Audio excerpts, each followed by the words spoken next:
Hello everyone, welcome back to the lecture series on general psychology. Today we shall be covering the unit on thinking and language. I am Dr. Olivia Kakati Sharma. I am a psychologist and researcher who's also UGC NET qualified, and I have completed my PhD in psychology from University of Delhi, and I have completed my masters in clinical psychology from Christ University, Bangalore.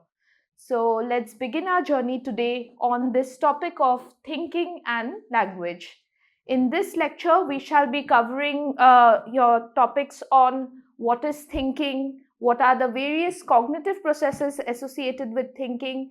Then we shall go on to talk about creative thinking, as well as the various cognitive processes which are associated with thinking, like decision making, reasoning, concept formation. And finally, we'll wind up today's session by talking about language and language development. Okay, so let's begin our journey. First section, we will talk about what is thinking. Okay, so let's start with a very basic yet profound question. What is thinking? We all think, right? Every day, from the right at the onset of the morning, when we get up in the morning, we are always thinking something, right? So what exactly is this thinking? As basic as it might sound, yet it is a very profound question which encurtails almost every life activity that we undertake. Okay, our brain is always thinking, right? There's always something or the other going on in our head. So what exactly is this thinking? Okay, so if we talk about the definition of thinking, thinking is thought to be nothing but a mental manipulation of information which is required to form concepts, solve problems, and make decisions. Okay, so if we have to define thinking, the first thing we have to remember that what is it? It is a mental manipulation of what? What is it? Mental manipulation of what? Of info or information that we receive.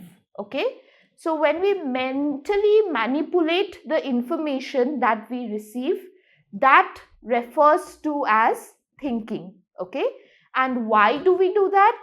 Because that is crucial for concept formation. Okay, we'll discuss now what exactly is concept formation, what is problem solving, what is decision making.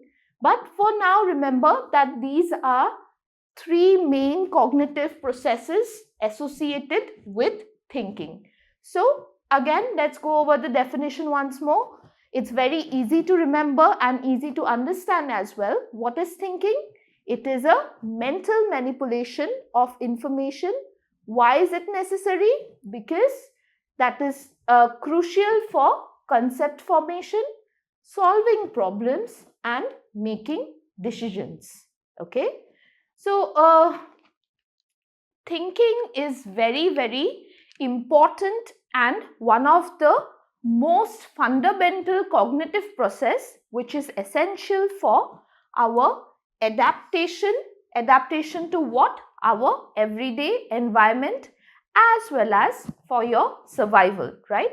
So it is one of the first cognitive processes that you have to undertake in everyday life for not just survival but to adapt to our environment, to adapt to our surroundings. Okay, so thinking also sort of helps us or enables us to reflect, imagine, as well as to evaluate alternatives and make choices. Okay, so what are some of the functions?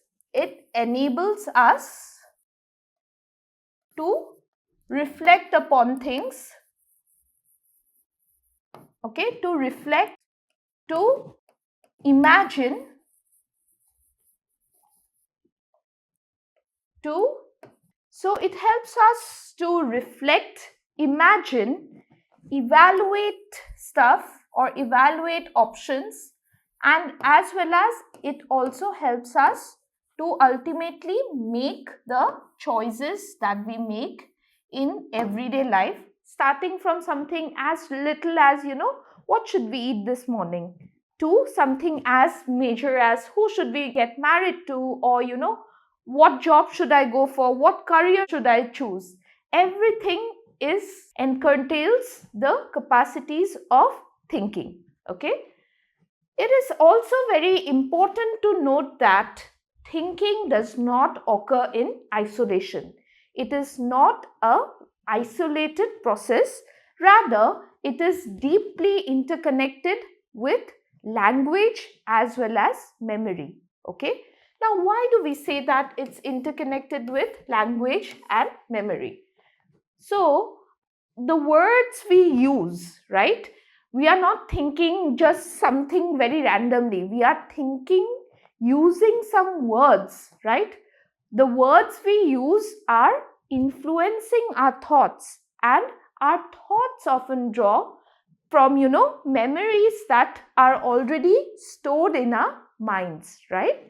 That is why thinking is thought to be interconnected with language and memory. Okay, so it is important to remember that thinking is not an isolated process. Okay, it is not an isolated process, rather it is interconnected with language as well as memories. Okay, now coming to the next concept, which is mental imagery. Okay, what is this mental imagery? Remember, when we were defining thinking, we just talked about mental manipulation of information, right? How do we actually do that? So, mental imagery is a major tool in the process of thinking, which helps us to make mental representations or mental manipulations of any information that comes into our periphery, right? So it is one of the tool for thinking. Okay, now here you see this word is made of two constituent words, mental and imagery. Imagery means it's something which is derived out of the word image, right? All of you know what image is, right? And the second word involved in it is mental. That means it has to be something internal, not an external image like a photograph, right? So from the name itself, we can derive that this refers to an internal representation of what we encounter in our sensory experiences. Okay, so basically when we imagine some things in our mind.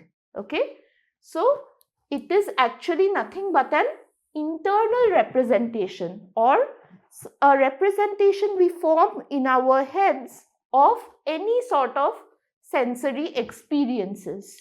Okay, so all the kind of stimuli that we encounter in our everyday life, all the sensations that we encounter or the sensations that we have in our everyday life, the internal representation of that in our heads, in our minds, is what we call a mental imagery. Okay, so mind you, it is not always necessary that, since here the word being used is image, it sometimes feels like, it can only be visual in nature, but that is not true. Associated with each of the sense organs that we have different sorts of imageries, with the visual imagery being the most studied, but there are other kinds of imagery also that we have. Okay, so the visual imagery is one of the most studied form of mental imageries, but imageries are not just limited to visual imageries. Okay, so let's try to understand this concept better with an example.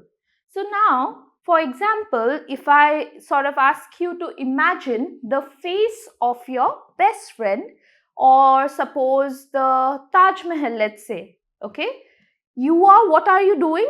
You are imagining something in your head, and your mind is immediately forming a mental image, right? You are visualizing your best friend's face, you're visualizing the Taj Mahal, right? So you are now engaging in what we call visual imagery. Now, when I asked you to articulate your thoughts, you are using language, right?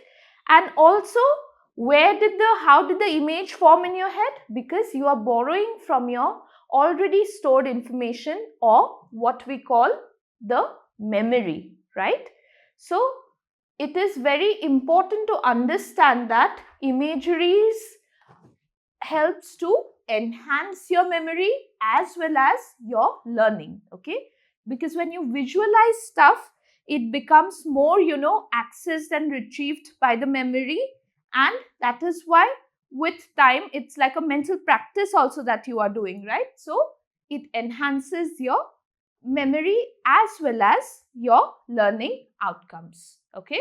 Now let us try to understand this study by Shepherd and Metzler, who worked on, a mental rotation to better demonstrate mental imageries. Okay, so a classic study was done by Shepherd and Metzler, which demonstrated that participants could, mentally rotate images to determine whether they matched. Okay, so it is not something, according to this study by Shepherd and Metzler's, the image we formed in our heads is not stationary always. Okay, but we can also mentally rotate those images to actually determine whether two images matched or not. Okay, so this experiment showed that, mental imagery is not just abstract in nature. It's actually visually simulated and measurable, almost like seeing how we see with our own eyes, right? It is like seeing with the mind's eyes, okay? So this evidence by Shepherd and Metzler confirmed that imageries, or any sort of visual imageries per se, are visually simulated representations, and they are measurable in nature. They are not just any abstract concept that comes into our mind. Okay.